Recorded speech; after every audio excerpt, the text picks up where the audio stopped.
मानव सभ्यता की शुरुआत से लेकर आधुनिक काल तक मनुष्य ने विकास के कई सोपानों को पार किया है। आदि मानव ने सीखे कुछ नए नए प्रयोग और अपने समय के अनुसार आधुनिक बनकर कहलाई जनजातियां। लेकिन विकास की तेज रफ्तार में ये जनजातियां खुद को उसी तेजी के अनुरूप ढल न पाईं।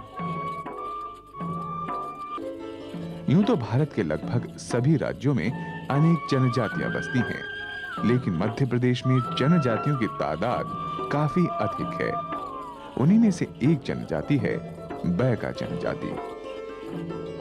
मध्य प्रदेश में बैगा आदिवासियों का निवास स्थान मुख्यतः मंडला, बालाघाट, दुर्ग, बिलासपुर, शहडोल और रीवा जिले में है।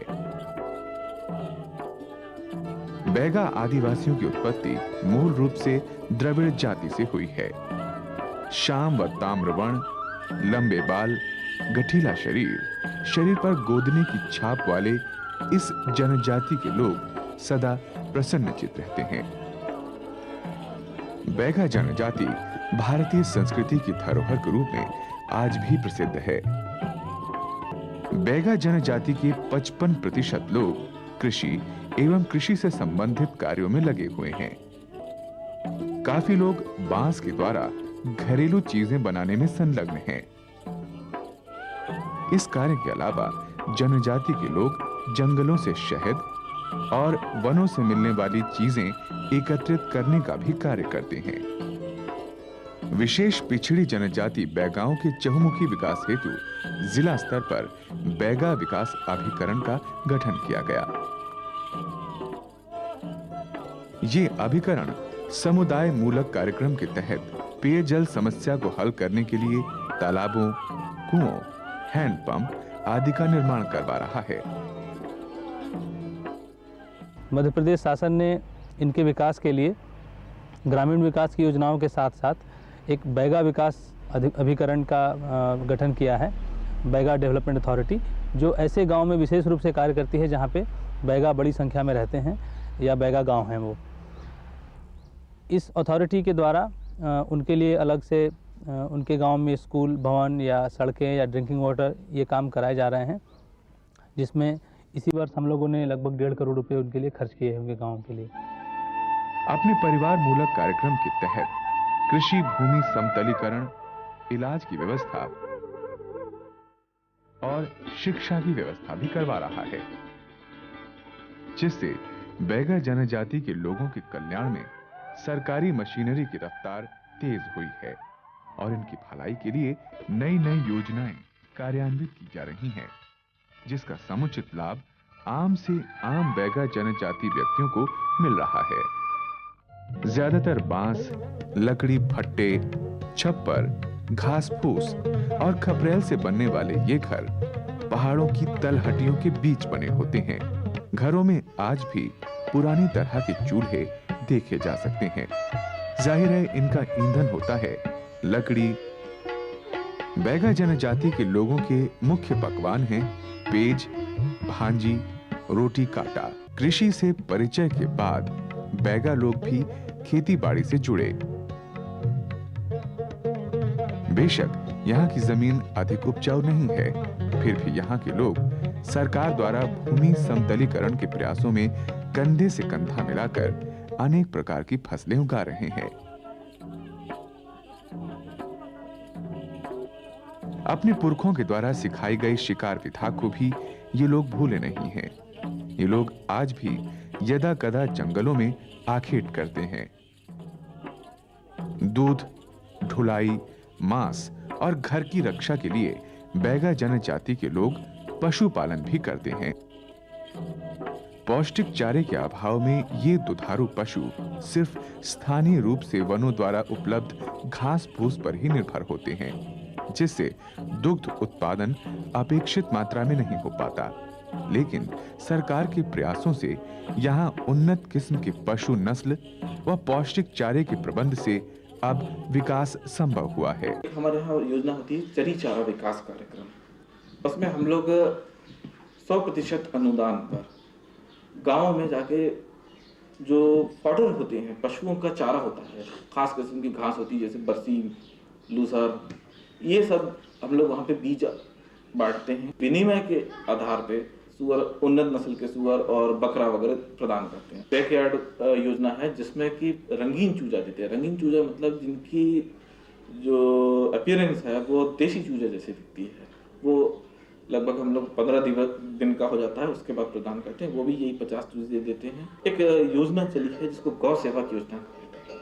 हमारे यहाँ पे जो भी आदिवासी भाई कम से कम 10वीं कक्षा उत्तीर्ण हो, पढ़ा लिखा हो 10वीं कक्षा तक, तो उसको 6 महीने के लिए जिला स्तर पर पशुओं के प्रारंभिक उपचार की ट्रेनिंग दी जाती है। बैगा जनजाति के लोगों की वेशभूषा बड़ी खास होती है। यहाँ के पुरुष सामान्य दिनों में बंडी और पटका पहनते हैं, लेकिन खास मौकों पर इनके वस्त्रों में भव्यता नजर आती है। रंग बिरंगे कपड़ों के साथ पुरुष कुछ आभूषणों को भी धारण करते हैं, जिनका निर्माण वे स्थानीय रूप से स्वयं करते हैं।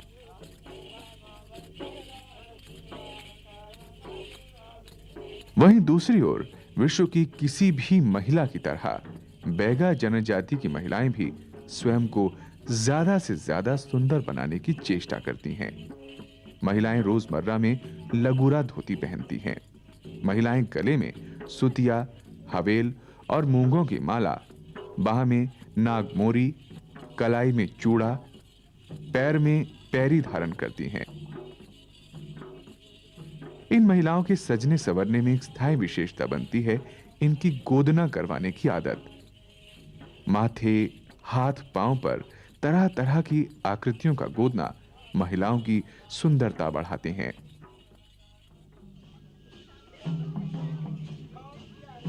किसी भी समाज या जनजाति के बारे में यदि विस्तार से जानना हो तो उसके नृत्य, संगीत, लोकगीत का अध्ययन भी अनिवार्य होता है।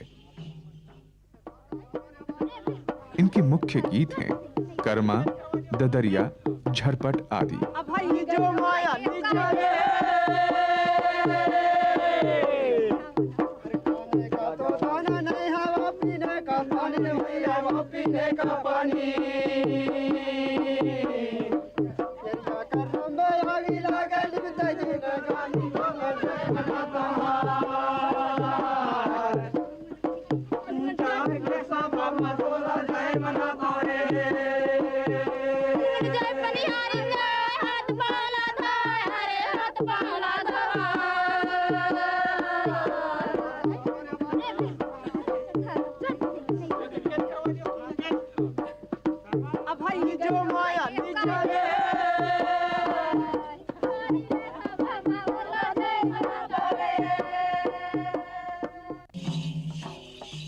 बैगा जनजाति के लोक नृत्य आज विश्व भर में प्रचलित हो चुके हैं। नाच गाने में प्रयोग में लाए जाने वाले इनके मुख्य वाद्य यंत्र हैं नगाड़ा, टिमकी, मांदर, तुरही, बांसुरी, तंगूरा आदि। इनके प्रमुख लोक नृत्य हैं कर्मा, शैला और रीना।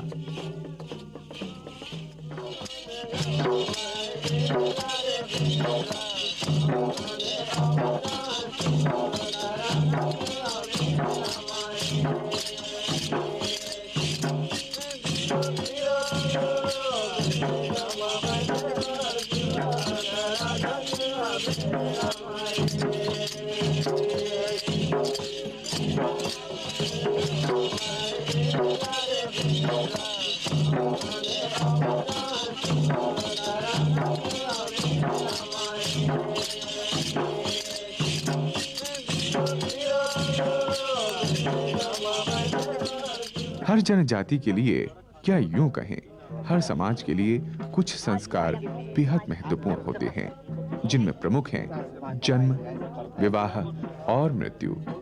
जाहिर है जन्म उत्सव के रूप में मनाया जाता है। इसी प्रकार बैगा जनजाति के लोग भी जन्म को एक उल्लास का क्षण मानते हैं और खुशी के इन पलों को अपने पारंपरिक तरीकों से मनाते हैं। बच्चे के जन्म के अवसर पर गांव के मुखिया को आमंत्रित किया जाता है। जो दीप जलाते हैं। बाद में छोटे बच्चों के पैरों की धुलवाई करते हैं। मदिरा गिराई जाती है।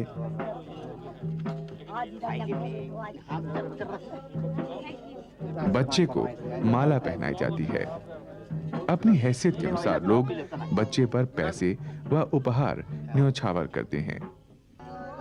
यूं तो इस समाज में विवाह की कई प्रथाएं हैं, लेकिन कालांतर में अन्य समाजों के अनुरूप इनमें कुछ तब्दीलियां आई हैं।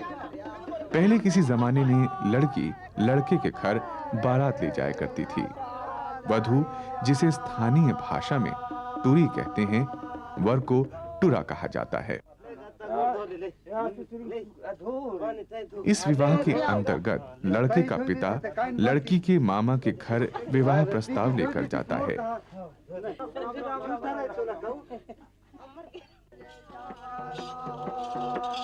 इसके बाद शादी का दिन निश्चित होता है, जब पूरी धूमधाम से लड़के वाले चढ़ा बारात लेकर तुरी के घर पहुंचते हैं। इनके रीति रिवाज हिंदू रीति से काफी मिलते जुलते हैं। यहाँ के लोग स्वयंवर एवं गंधर्व विवाह भी ज्यादा कला करते हैं।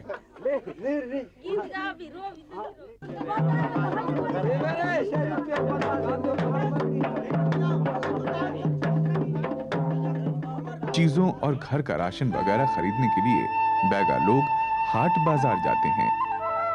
हाट बाजार हर हफ्ते कस्बों में लगता है। इन्हीं बाजारों में घर की आम जरूरतों की तमाम चीजें मिलती हैं। बर्तन, कपड़े, मसाले, अनाज, मिट्टी का तेल। अपनी स्थानीय रूप से उत्पादित वस्तुओं को ये लोग यहां लाकर बेचते हैं और यहां से अपनी जरूरत की चीजें खरीद कर ले जाते हैं, जैसे सब्जियां, मदिरा के लिए महुआ, मटके इत्यादि। मुख्य रूप से हिंदू धर्म अपनाने वाले बैगा जनजाति के लोगों के मुख्य उपासक देवी देवता हैं मरादेव, बड़ा देव, नारायण देव, मटिया, चंडी इत्यादि। प्रभु के आगे शीश झुकाना और व्रत इत्यादि इनकी धार्मिक आस्था के प्रतीक हैं। इनके प्रमुख त्योहार हैं होली, दिवाली, अमाश, नवा, घेरता, मुड़ई आदि। भोले भाले जनजातीय लोगों के शोषण को रोकने के लिए सरकार सदा सचेत रहती है। ऐसा देखने में आया है कि बाहरी लोग आदिवासी क्षेत्रों की भूमि पर अनाधिकृत कब्जे करने लगे थे, जिससे यहां के लोगों में पिछड़ापन, रोष व गरीबी बढ़ी थी। इस भू हस्तांतरण को रोकने के लिए सभी राज्यों में कानून बनाए गए हैं। मध्य प्रदेश में भी इस समस्या से निपटने के लिए मध्य प्रदेश भू राजस्व संहिता 1959 को लागू किया गया। इस संहिता की धारा 165 भू हस्तांतरण के खिलाफ अनुसूचित जनजातियों को समुचित सुरक्षा प्रदान करती है। गैर आदिवासी लोग आदिवासियों की आड़ में वनों का विनाश करने लगे। इस समस्या को देखते हुए नई वन नीति बनाई गई, जिसके कारण आदिवासी लोगों पर वनों में स्वतंत्र रूप से कार्य करने पर रोक लगी। इससे कुछ लोगों की आजीविका पर बुरा प्रभाव पड़ा, जिसे देखते हुए वन नीति में 1988 में संशोधन हुआ और एक नई वन नीति बनाई गई, जिससे जनजातीय लोगों और वनों के बीच सहजीवी संबंध पर विचार किया गया। इस नीति के आ जाने से आदिवासी वनों से निरंतर लाभ प्राप्त कर अपनी आर्थिक स्थिति में सुधार कर सके। बैगा लोग तेंदुपत्ता वनों से ही एकत्रित करते हैं। इस सिलसिले में वन विभाग की ग्राउंड फॉरेस्ट कमेटियां बनाई गईं, जो बैगा लोगों की तेंदुपत्ता संग्रहक समितियों के साथ मिलकर उनके तेंदुपत्ता व्यवसाय में काफी सहायता प्रदान करती हैं। इस प्रकार होने वाली आमदनी को शासन इन्हीं लोगों में बांट देता है। इस प्रकार लोगों की अतिरिक्त आय भी होती है। इसकी सफलता को देखते हुए ऐसी ही नीति अन्य वन उपज व्यवसायों में भी लागू किए जाने की योजना है। राज्य की 7 सबसे पिछड़ी जनजातियों में बैगा जनजाति भी एक है। इसे मानते और देखते हुए सरकार ने कई विकास की योजनाएं बनाते हुए अनुसूचित जनजाति विकास आयोग का गठन कर इन लोगों को परिवार मूलक कार्यक्रमों के अंतर्गत अधिक से अधिक सुविधाएं मुहैया करवाई हैं, जिससे इस जनजाति के विकास में तेजी आई है। राज्य में जनजातीय विकास की दिशा में कई प्रयास हुए हैं। बैगा जनजाति के रिहायशी क्षेत्रों में बच्चों के लिए विद्यालय, आश्रम और छात्रावास आदि का निर्माण किया गया। बेहद दुर्गम क्षेत्रों में रहने वाले शिक्षा से वंचित बच्चों के लिए सरकार ने शिक्षा गारंटी योजना चलाई है, जिसके अंतर्गत स्थानीय शिक्षा केंद्र खोले गए हैं, जहां बच्चे प्राथमिक शिक्षा प्राप्त करके शिक्षा की मुख्य धारा में आ जाते हैं। लेकिन जहां शिक्षा केंद्र भी खोला जाना संभव नहीं है, वहां क्षेत्र के शिक्षित व्यक्ति या गुरुजी को खोजकर स्थानीय शिक्षा केंद्र खोले गए हैं। इस तरह मंडला जिले में कुल 763 से भी ज्यादा स्थानीय शिक्षा केंद्र खोलकर यहां के बच्चों को शिक्षा का प्रकाश उपलब्ध कराया गया है। मध्य प्रदेश शासन की एक योजना है शिक्षा गारंटी योजना। ये स्पेशली ऐसे गांव के लिए है जहां पे देहात में या जंगल में या जो वंचित क्षेत्र हैं, पिछड़े हुए क्षेत्र हैं, उसमें छोटे छोटे हैबिटेशन में जहां स्कूल खोलना संभव नहीं था, वहां पर एक लोकल कोई पढ़ा लिखा युवक या गुरुजी को खोजकर और स्थानीय शिक्षा केंद्र शुरू किया गया है। इसमें अपने ज़िले में करीब 763 केंद्र खुले हैं और अधिकांश केंद्र ऐसे गांव में ही हैं जहां पे बैगा रहते हैं। तो इस प्रकार जो बैगा परिवार के छोटे बच्चे हैं वो अब प्राथमिक शिक्षा से जुड़ गए हैं और यही बच्चे आगे जाकर स्कूल में, नॉर्मल फॉर्मल स्कूल में आ जाएंगे। जनजाति की बालिकाओं में शिक्षा के प्रसार के लिए सरकार द्वारा कन्या साक्षरता प्रोत्साहन योजना चलाई जा रही है, जिसके अंतर्गत कन्या बैगा आश्रम खोले गए हैं।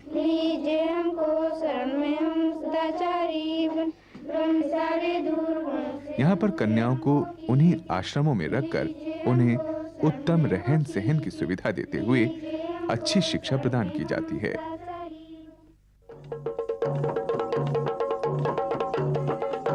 शिक्षा को संस्कृति से जोड़ते हुए बालिकाओं को उनकी परंपरा से जोड़े रखने का भी प्रयास किया जाता है। इसके लिए यहाँ सांस्कृतिक कार्यक्रम भी आयोजित किए जाते हैं। जो आधुनिक शिक्षा है, हमारे स्कूल हैं, उससे ये लोग अब जुड़ रहे हैं काफ़ी तेज़ी से और बैगा महिलाओं के भी पढ़ाई में रुचि पाई गई है और ये लोग स्कूल आ रहे हैं और महिला पढ़ना बढ़ना आंदोलन के तौर पे एक अभियान चलाया गया है जिससे महिलाओं को जोड़ा जा रहा है और निश्चित तौर पे उसमें काफ़ी अच्छे इनकरेजिंग रिजल्ट्स आ रहे हैं। यहीं पर 8 साल से विद्या अध्ययन कर रही हूँ। हमें यहाँ भोजन में सुबह चाय नाश्ता, फिर 10 बजे भोजन दाल चावल और फिर शाम के समय रोटी सब्जी देते हैं। हमारे टीचरों ने यहाँ पर सभी विषयों की पढ़ाई हमें बहुत अच्छी से कराते हैं। फिर शाम के समय यहाँ पर खेल कूद आदि सांस्कृतिक प्रोग्राम सिखाए जाते हैं। हम यहाँ पर बहुत अच्छे लगते हैं। जब शनिवार के दिन आता है तो फिर हमारे माता पिताओं ने शनिवार के दिन हमसे मिलने के लिए आते हैं। राज्य में बैगा जनजाति की महिलाओं को समानता व विकास के अवसर प्रदान करने के लिए महिला नीति बनाई गई है ताकि महिलाओं को भी सामाजिक प्रतिष्ठा प्रदान की जा सके। छोटे छोटे काम धंधों में लगी महिलाओं को आसानी से ऋण दिलाने की व्यवस्था की गई है। महिला नीति के सुखद परिणाम अब सामने आने लगे हैं। महिलाओं में अभूतपूर्व आत्मविश्वास पैदा हुआ है। बैगा परिवार की जो महिलाएं हैं उनको सेल्फ हेल्प ग्रुप में संगठित किया जा रहा है और ऐसे ग्रुप हमारे सारे विकास खंड में बने हैं। इन ग्रुप्स के माध्यम से फूड प्रोसेसिंग के काम हैं, कुछ कॉटन इंडस्ट्री है, इरिगेशन के लिए स्मॉल इरिगेशन प्रोजेक्ट्स हैं, फिशरीज़ के काम हैं, रेशम के भी काम हैं। इन सब में इनको जोड़ा जा रहा है और महिलाओं को एंटरप्राइज से जुड़ने के लिए प्रोत्साहित किया जा रहा है। इसमें काफ़ी अच्छे रिजल्ट्स आ रहे हैं और बैगा परिवार से जुड़ रहे हैं। समय समय पर तरह तरह की बीमारियां बैगा लोगों को अपनी चपेट में लेती आई हैं, जिनका इलाज ये लोग अमूमन झाड़ फूंक या देसी दवाओं से किया करते थे। देसी दवाएं बनाने की भी इनकी अपनी अलग रीति है, जिसमें लोग वनों से प्राप्त जड़ी बूटियों को औषधीय रूप देने से पहले उसकी पूजा करते हैं। जहाँ कैदी के छार बन मंदिर मरा है वनस्पति उसके लायक नागा गए से वहाँ का है 12 गाड़ा का हम 13 गाड़ा धूप जला रहे हैं। चलो रे वनस्पति मनुष्य तन के लायक तैयार हो। बड़ी बीमारियों और आपात चिकित्सा के लिए इन क्षेत्रों को जरूरत थी आधुनिक चिकित्सा की। इनकी इस जरूरत का भी भरपूर ध्यान रखा है शासन व्यवस्था ने, जिसके परिणाम स्वरूप आज बैगा लोगों के रिहायशी क्षेत्रों में एलोपैथिक डिस्पेंसरियां, दवाखाने और अस्पताल चलाए जा रहे हैं, जिससे बैगा जनजातीय लोगों के स्वास्थ्य में उल्लेखनीय सुधार हुआ है। चिकित्सा शिविर हेतु हमारे यहाँ सुविधा उनको विशेष रूप से मिलती है। चिकित्सा सुविधा में हम गांव में जाकर के कैंप भी करते हैं। यहाँ से प्राथमिक स्वास्थ्य केंद्र से डॉक्टर से ले जाते हैं और 6 महीने में, 1 साल में, 3 महीने में जैसी स्थिति होती है वहाँ दवाइयाँ लेके जाते हैं, वहीं चेकअप करते हैं और उनका वहाँ इलाज करते हैं। इसके अतिरिक्त एक और सुविधा अपने रखी है कि शिविरों में कभी कभी क्या होता है कि दवाइयाँ जो परचेज़ करते हैं, कभी वहाँ आवश्यकता दूसरी दवाइयों की है, तो इस प्राथमिक स्वास्थ्य केंद्र मवई में यहाँ पे हमने व्यवस्था रखी, कोई भी बैगा यहाँ दवा लेने के लिए आता है तो पहले डॉक्टर से अपना परीक्षण करवाता है और परीक्षण करने के बाद में नज़दीकी मेडिकल स्टोर वहाँ वो पर्ची ले जाते हैं और वहाँ से उनको दवा मिलता है और वो दवा लेकर के पर्ची के साथ में डॉक्टर से परीक्षण करवाते हैं कि वो दवा मिला कि नहीं। डॉक्टर साहब वहाँ के वेरीफाई करते हैं। इसके बाद में हम मेडिकल स्टोर को यहाँ बैगा विकास मंच से जनपद स्तर से राशि उपलब्ध करवाते हैं। किसी भी समाज में मानव अपनी संस्कृति, अपनी परंपराओं और लोक विरासतों से प्यार करता आया है। ऐसा ही स्नेह और आत्मगौरव बैगा समाज में भी दिखाई देता है। अपनी परंपराओं की जड़ों से जुड़े ये लोग आधुनिकता को आत्मसात करने से भी पीछे नहीं हटते। मध्य प्रदेश की ये बैगा जनजाति अपनी चित परिचित शैली में लिख रही है विकास के नए अध्याय और भर रही है नई उड़ान, छूने को सफलता के नए आयाम।